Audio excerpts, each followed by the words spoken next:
संता के एक हाथ में नया फोन देखकर बंता बोला, नया फोन कब खरीदा? संता, नया नहीं, गर्लफ्रेंड का है। बंता, गर्लफ्रेंड का फ़ोन क्यों ले आया? संता, रोज़ कहती थी मेरा फ़ोन नहीं उठाते, मेरा फ़ोन नहीं उठाते, आज मौका मिला तो उठा लाया। बोले पढ़ने निकले वाले छात्रों को राजनीति से दूर रहना चाहिए।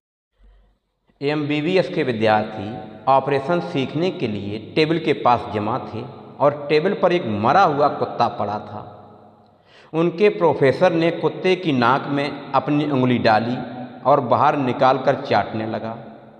इसके बाद उसने सभी स्टूडेंट को वैसा ही करने को कहा, तो सभी ने एक के बाद एक कुत्ते की नाक में अपनी उंगली डाली और बाहर निकालकर बहुत झिझकते हुए चाटा। अंत में प्रोफेसर उनकी तरफ देखकर बोला, सर्वाधिक महत्वपूर्ण बात होती है ध्यान। मैंने कुत्ते की नाक में अपनी तीसरी उंगली डाली और चाटते समय दूसरी उंगली को चाटा। मैं उम्मीद करता हूँ कि अगली बार तुम लोग अपना पूरा ध्यान लगाओगे। स्टूडेंट्स ने प्रोफेसर को उठा उठा के पटका और पटक पटक के मार डाला। समझ रहे हो? समझ रहे हो आप? समझ रहे हो? रामू श्यामू आपस में बातें कर रहे थे। रामू, जब तुम्हारे बच्चे जायदाद का बंटवारा मांगेंगे तो तुम क्या करोगे? श्यामू, मैं कहूँगा व्हाट्सएप छोटे भाई का, फेसबुक बड़े भाई का। रामू अभी भी हैरान है। संता, यार मैं जिस लड़की को चाहता हूँ उसने मुझसे शादी नहीं की।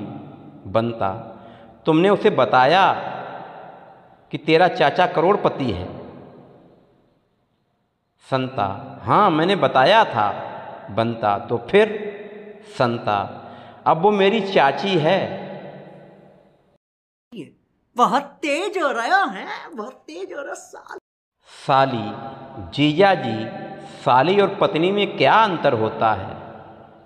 जीजा, साली ब्यूटी होती है तो पत्नी हमारी ड्यूटी होती है। इसी तरह साली पेंशन की तरह होती है और पत्नी एक टेंशन की तरह होती है।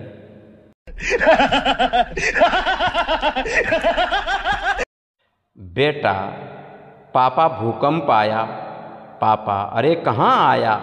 बेटा, हमारे घर पूरा बेड हिल गया। पापा, कितनी तीव्रता का था? बेटा, 5.3। पापा, बेटा कुछ पढ़ लिया कर, अब तो भूकंप भी तेरे से ज़्यादा नंबर लाने लगा।